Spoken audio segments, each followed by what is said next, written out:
Welcome to சுடுதனி. இன்றைக்கி நம்ம வீடியோவில் எல்லாருக்குமே ரொம்ப விருப்பமான வெஜ் மோமோஸ் எப்படி பண்ணுறதுன்னு பார்க்கலாம். இது ரொம்ப ரொம்ப ஈஸியான ஒரு ரெசிபி. இதோட இன்க்ரீடியன்ஸை நான் டிஸ்கிரிப்ஷன் பாக்ஸில் கொடுக்குறேன். இப்போ வாங்க சேர்ந்து சமைக்கலாம். இதுக்கு ஃபஸ்ட்டு நம்ம ஸ்டஃபிங் ரெடி பண்ணிடலாம்.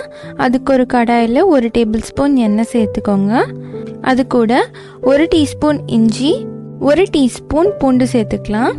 அதோட 1 டீஸ்பூன் பச்சை மிளகாய் சேர்த்துக்கலாம். இதை நல்லா வதக்கிடலாம். அடுத்து இதில் 1 கேரட், 5-6 பீன்ஸ், 1 கப் கேபேஜ் சேர்த்துக்கலாம்.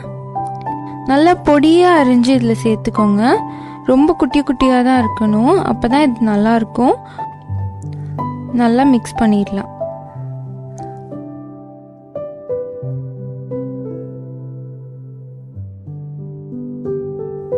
இப்போ இதோட 1/2 டீஸ்பூன் உப்பு சேர்த்துக்கோங்க. 1/2 டீஸ்பூன் மிளகுத்தூள் சேர்த்துக்கலாம். சும்மா ஃப்ளேவருக்காக தான் சேர்க்குறோம். போட்டும் போடாத மாதிரி தான் இருக்கணும், அந்தளவு மட்டும் சேர்த்துக்கோங்க. இதை நல்லா வேக வச்சிடலாம். ஒரு 10 நிமிஷத்துக்கு அப்புறமா இது எல்லாம் ரெடி ஆயிடுச்சு.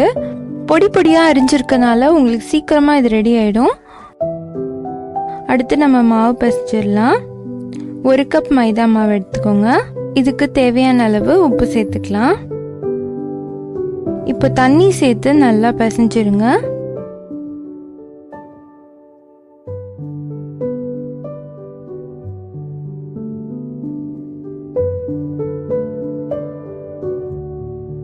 நல்லா சாஃப்டாக பிசைஞ்சதுக்கு அப்புறமா இதில் கொஞ்சம் எண்ணெய் ஊற்றி ஒரு 15 மினிட்ஸ் வச்சிடலாம்.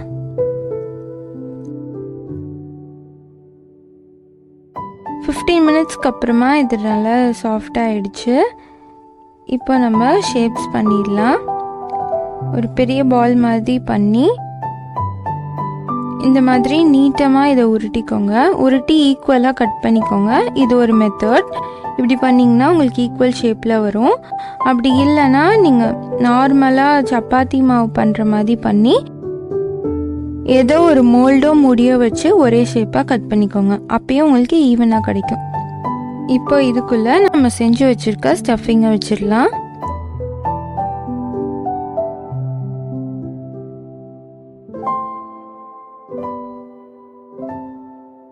இப்போ இதை ஃப்ளீட் மாதிரி நம்ம மடிக்க போகிறோம்.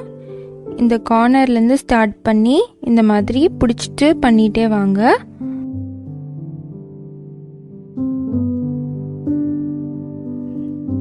இன்னொரு எண் வந்ததுக்கு அப்புறமா இதை அப்படியே க்ளோஸ் பண்ணி விட்டுருங்க. க்ளோஸ் பண்ணிட்டு அந்த நடுவில் நல்லா சீல் பண்ணி விட்டுறணும். உள்ளே தள்ளி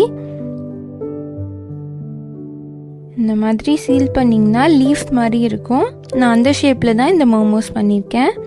இது பண்ணுறது ரொம்பவே ஈஸி தான். நானே ஃபர்ஸ்ட் டைம் பண்ணேன்.